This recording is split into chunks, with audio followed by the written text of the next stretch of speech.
At Psych2Go, our mission is to make psychology and mental health accessible and digestible through cozy and heartfelt animations. If our content has helped you or someone you know along the way, it would mean the world to us if you could leave a comment about how your day is going, bad or good, because we'd love to hear from you. And also because it helps the algorithm to get our content reaching more people like yourselves who could benefit. In return, we will continue to make more heartwarming content and topics that come directly from the requests in the comments. We appreciate you. Without further ado, today's theme is on abuse. When people hear the word abuse, they often imagine something loud, obvious, or physical.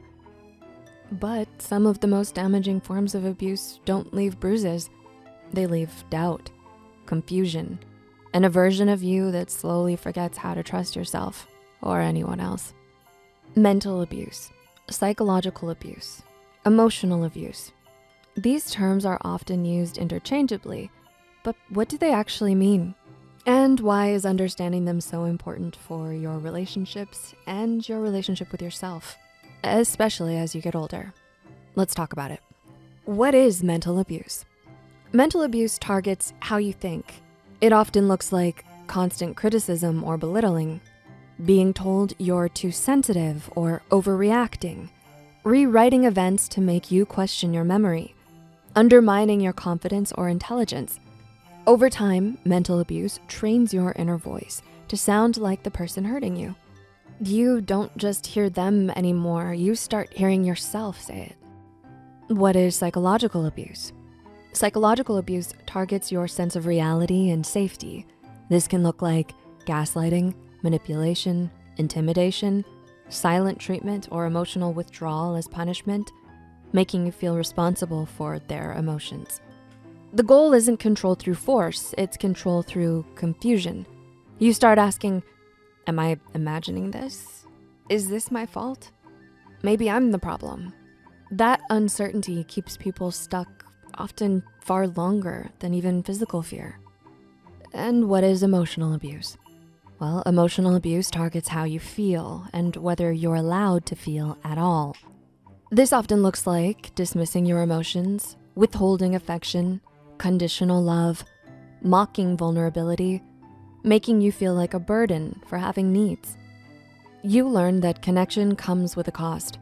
You silence yourself or risk losing love. Over time, you stop asking for support altogether.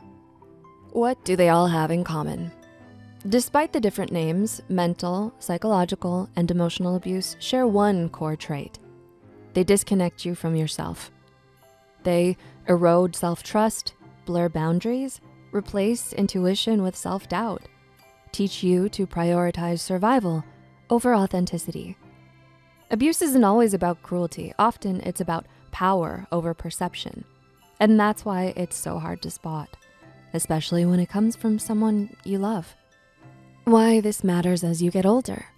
As we grow older, these patterns don't disappear, they evolve. Unhealed abuse can show up as difficulty trusting partners, fear of conflict, over-explaining yourself, people-pleasing, emotional shutdown, or repeating the same dynamics in new relationships. And without awareness, these patterns can quietly pass into families, parenting styles, and long-term relationships. Not because people want to harm others, but because pain that isn't processed gets replayed. The relationship with yourself. One of the most overlooked effects of abuse is how it shapes your inner relationship. You might struggle to rest without guilt, feel undeserving of care, doubt your needs, minimize your pain, or feel uncomfortable being treated well. Healing isn't just about leaving abusive dynamics, it's about rebuilding self-trust, learning that your feelings make sense, and realizing you don't need permission to exist fully. Here's why awareness is not blame. Understanding abuse isn't about labeling people as villains, it's about naming patterns, protecting your mental health, and choosing relationships that allow growth instead of fear. You can acknowledge harm without turning your life into a courtroom. Healing isn't about proving what happened, it's about deciding what happens next. If this video resonated with you, it means you're learning to see clearly. And clarity is the first step towards healthier relationships with others and with yourself.